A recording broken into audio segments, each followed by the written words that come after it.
I think St. Elsewhere was my first pilot because I was doing Fame, I think. And I got a call from Bruce Paltrow because they had done a version of St. Elsewhere that they weren't happy with. And so they wanted to scrap it and start over. And they asked me to come in and do this pilot because I had worked with Bruce, obviously, on The White Shadow, and I'd worked at MTM on Hill Street Blues. And so I came in, and St. Elsewhere was thought to be, although it turned out to be something, very much its own being, but it was influenced by Hill Street Blues to some degree in terms of multiple characters, in terms of the kind of scene work that we were doing, and some of the movement, in the show. What is the responsibility of directing a pilot, and why were you chosen to do that? Well, I think I was chosen to do that pilot for St. Elsewhere because they had been unhappy with the director that they had hired. They scrapped that film, and I think they wanted to work with somebody that they were very comfortable with. And in my case, who had done The White Shadow with Bruce, and who had done a big ensemble cast with Hill Street Blues. And so I had both of those experiences, and I knew them, and they trusted me. So he asked me to come in and do the pilot.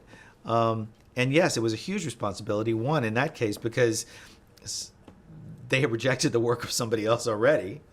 And because, of course, there was so much writing on the pilot. It had been written by two friends of mine, by Josh Brand and John Falsey, and who were very supportive of me coming in. And so I felt that responsibility as well.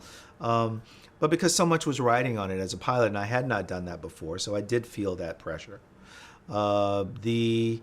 The kind of command that you have to take, the kind of vision that you have to have is so much greater than doing an episode, because you're doing something that's never been done before. That became the joy of doing pilots for me as I went on. And so for me, it became about treating it like a little movie. Just thinking you're making your own little movie, and here's this great chance to create something that has not been done before. So you're setting the tone, you're setting the style. Those sets are being created for the first time. Those actors are playing these roles for the first time. So that whole sense of it, which is very much like doing a film, is what's exciting about it and what puts great pressure on it. And not to mention, unlike a film, if you do it well, maybe it's going to run for 5 years or more, And if you don't do it well, it may never see the light of day. Even the pilot won't be seen by anybody. So tremendous pressure. Is the prep time different? Is everything, do they give you more time on a pilot than on a regular episode?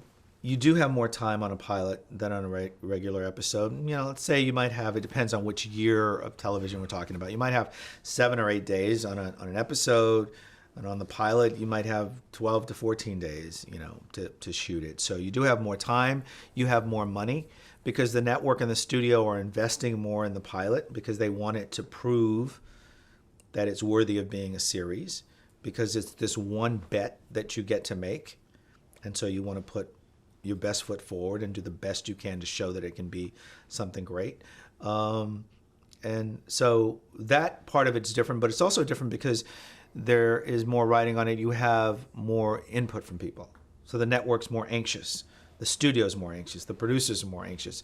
The casting is more careful and cautious. And as the years have gone on, it's probably become less and less risky, and people don't want to take risks. And so everything, becomes much more observed and scrutinized. So, there are a lot of things to navigate in doing a pilot.